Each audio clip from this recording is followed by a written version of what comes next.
Okay, performance simulation tests are more complicated to develop and administer than written tests. So normally performance simulation tests have higher face validity, that means processed to be more accurate, and their popularity also increase. Work sample test is more of hands-on simulations of part of all the job that must be performed by the applicant. So it's basically when you're applying for certain jobs, certain positions.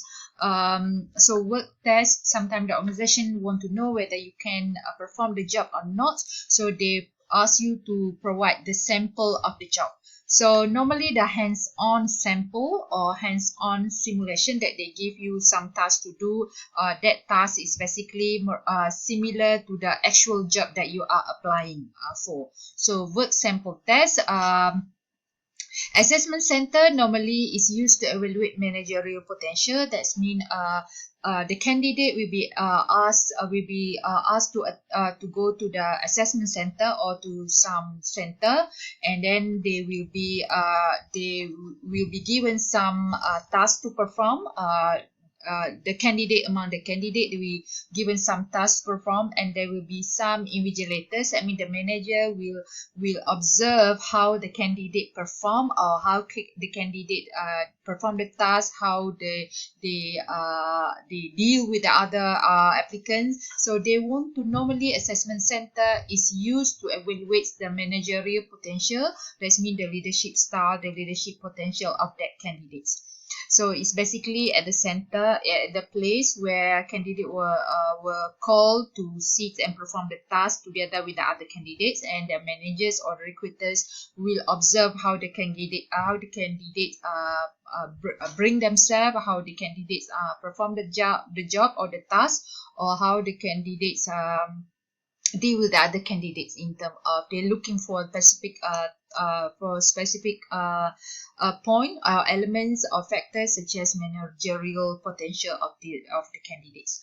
And situational judgment task is regarding the situational judgment test normally ask applicants how they would perform the job in the variety of job situations, and compare the answer to those of high performance employee. So situation judgment test is basically the employee or the candidate are given tasks or regarding the given situations, and then ask the candidate to do the job based on their understandings, and then the answer or the outcome or the result of the performance will be compared with the answer of those high performance employees. So they want to see how long is the difference, or how huge is the difference between the candidate's outputs or the candidate result with the high performance employees. If the gap is not much difference, then the candidates basically will become high performance employees, and this candidate have a chance to be hired. Realistic job preview is a way to assess talents versus experience.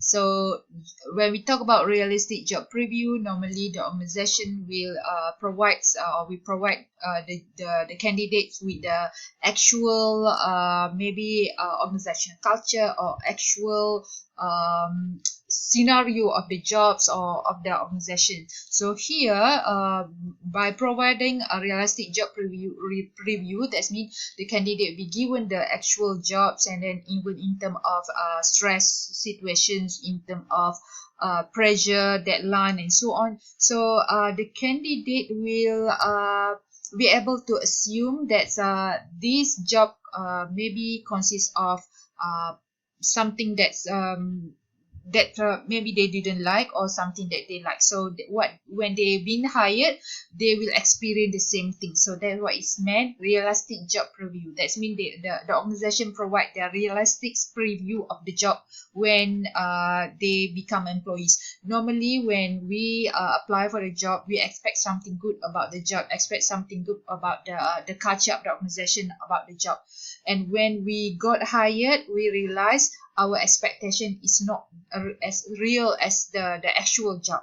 So by providing realistic job preview, the candidate can expect what's going to happen when they been given a job offer. So that's the real scenario, the real situations of the jobs or performing the job, the situations, the culture, and then how hard is the job, how pressure the job. So the organization, through the recruiters, that means through the HR or through the managers, maybe who interviewed the candidate, will provide the preview of the actual situations that happen in the organization. So this will decrease turnover because the candidate already know beforehand what's going to happen if they accept the offer. So this will if the candidate know beforehand, so if they didn't want to receive the offer, they can just reject. Or if they like the situations, the scenario that been given by that been explained or been shown by the managers or the recruiters, they like, and they're willing to face that kind of problems. So they expect already beforehand, so their intention to resign may be very low because they already expect what's going to happen. So he's mentioned here, realistic job preview will decrease turnover because both employees and because both employers, that means the managers or the HR, and new hires, that means the candidates or the applicant who receive the job offer, know what they are getting into ahead of time. So during the interview, the employers or the managers or the recruiters already explain to the candidate the realistics or the actual situation scenario if these candidates accept the offer. Another things that's normally happens or methods at the substantive selections is through interview. There are two types of interview. One is unstructured interview, the other one is structured interview. So interview is most frequently used for selection device. It carries a great deal of weight. Normally this considered as a turning point before the recruiters or before the HR managers or the person in charge will decide whether to hire to hire the candidates or not. So first is unstructured interview. Unstructured interview are not really effective as compared to the structured interview, particularly behavioral structured interview is more effective. The unstructured interview, normally the question is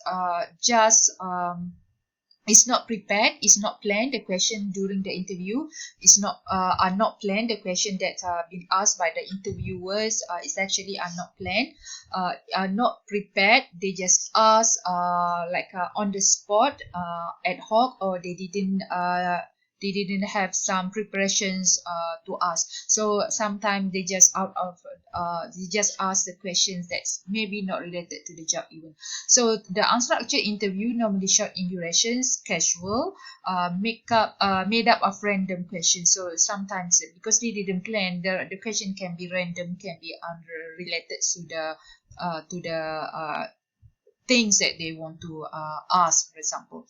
The data are typically biased, so the result or the result of the unstructured interviews normally biased because if the interviewers like the interviewees or the candidate, they may ask many questions. If they didn't like, so they will not ask more questions, or maybe they already decide before even ask thoroughly about these candidates. So the data are typically biased and often unrelated to future job performance.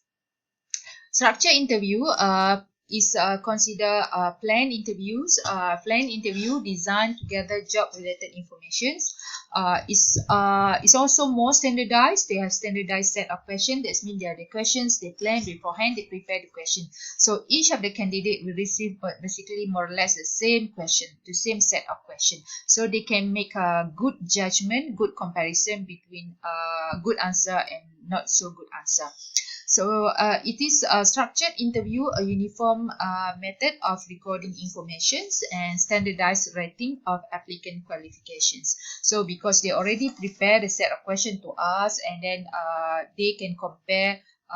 So their judgment are more fair and more standardized compared to unstructured interview.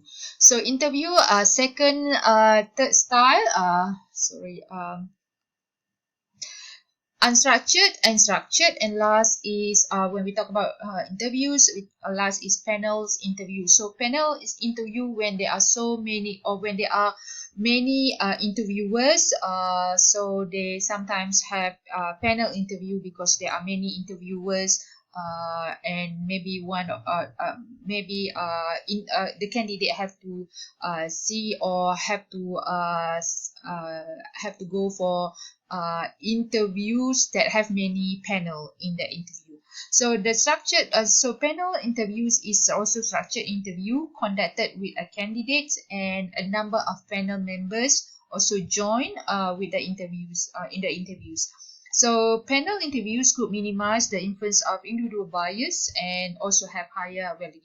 So logically, if you have only one interviewer, so if this interviewer are being affected by, for example, by primacy effects, or by halo effects, or by their personal bias, for example, men perhaps will be more attracted to a beautiful woman candidates. So if I have only one interviewer, so maybe women who have pretty face will tend to receive more, for example, more job offer compared to men. For example, if the interviewer is normally maybe affected by if only one interviewer, they may be this interviewer may be influenced by certain bias or certain impressions.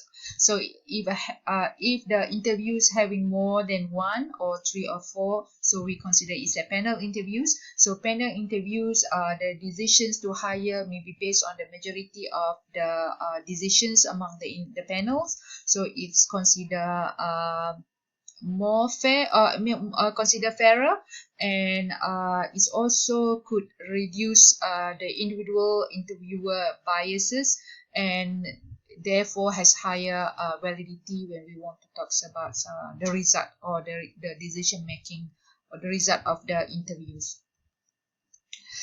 Contingent selection is the last part of selection process. Contingent selection is applicant that pass the substantive selection process. That means through written test, or through interview, or through performance simulation test. So after they pass those tests, they normally ready to be hired. However, depend on the final check. This final check consider sometimes can be final check in terms of drug test, or in terms of medical tests such as X-ray or urine test or other tests. So common contingent of the method is considered as drug test. However, drug test can be controversial. So the United States, they have the law that prevents organizations to hire employees prior having this test. So here, under the American with Disabilities Act, firm may not require employees to pass medical exam before a job offer is made. So that means the organization will not require the candidate to sit for a test, or either drug test or medical exam, before a job is offered. So in other words, after the organization offered the job to the candidate, then the candidate can take the test. So because if the candidate take the test, for example, drug test or medical exam, and suddenly the test they fail the test, so they have to pay the test, isn't it? They have to pay the drug test, they have to pay the medical exam test. And suddenly, when they fail, they've been turned down, they've been rejected. So they no longer being offered the job. So it's considered unfair for certain people unfair because they already paid, for example, for the test and suddenly got rejected. So American, they come up with this law. The candidate can all the organization can only ask the candidate to seek for the test after the job offer being given. So can conduct medical exam after making a contingent offer.